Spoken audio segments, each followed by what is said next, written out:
Hello，大家好。之前咧帶大家參觀過寶翠園嘅3房單位，今次再大家嚟到寶翠園參觀一個咧非常罕有供應嘅5房單位。而呢個單位咧供應咧極少，而且呢度係擁有一個山景同埋海景嘅單位。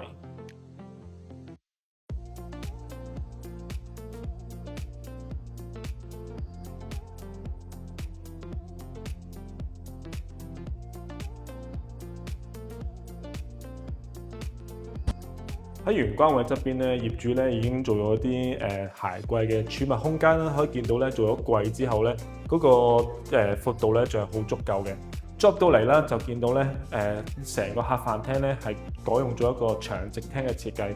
咁飯廳呢邊咧嗰個空間咧都係比較好嘅，側邊咧都可以做啲櫃嘅位置。咁咧可以見到咧，客廳呢邊咧業主咧已經本身將佢拉平咗啦，咁啊比較好放家具。咁咧 sofa 咧放喺你邊邊都好咧，都可以望到唔同景觀。喺呢度咧望出去咧，就可以望到左手邊遠處嘅山景啦，成個堅尼地城嘅景觀，同埋右手邊嘅海景。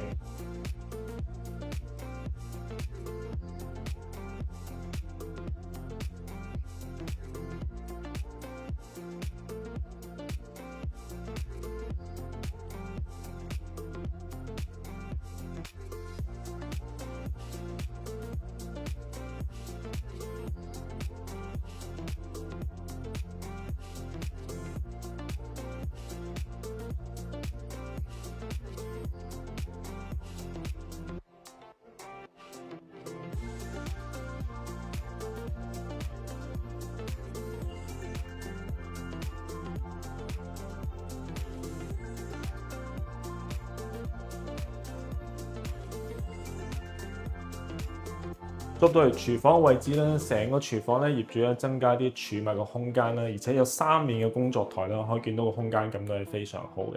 咁咧最特別係呢隻積咧入去功能房中間呢度咧都改咗一個工作間啦，咁啊工人可以喺度咧做自己嘅嘢。咁裏面咧仲有個工人嘅套房。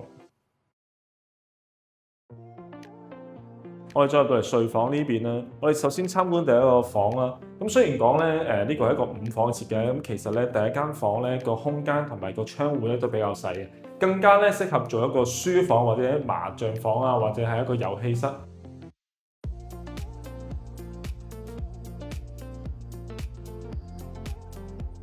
我哋再嚟參觀另外嘅睡房啦，成個單位1400幾尺咧，後面咧就係另外4房2套嘅空間。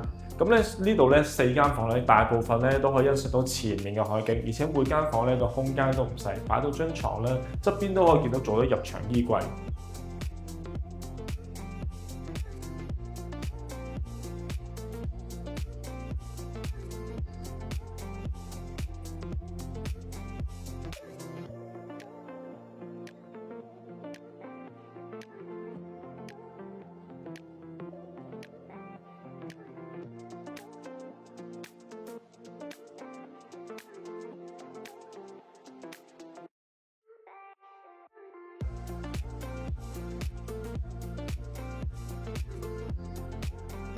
咁前面2間房咧都係望住海景啦，但係咧我哋就參觀第一間套房。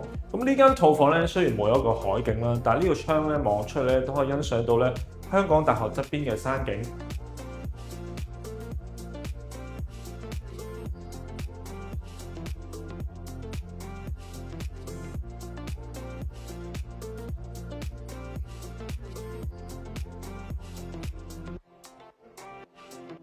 最後我嚟到主人房嘅空間啦，咁喺走廊位置側邊咧就係專人浴室嘅位置。咁咧呢度嘅空間感都係非常好，因為呢度咧有浴缸有企缸，而且咧門口咧都唔會對住睡床嘅空間。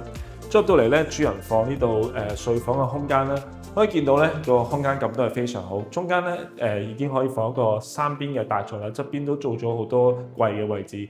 而且咧主人房呢度咧有一個窗台加一個 L 型嘅採光窗，喺呢度咧可以270度咧去欣賞咧左邊嘅山景啦，前面成個堅尼地城嘅景觀啦，同埋前臨一個海景。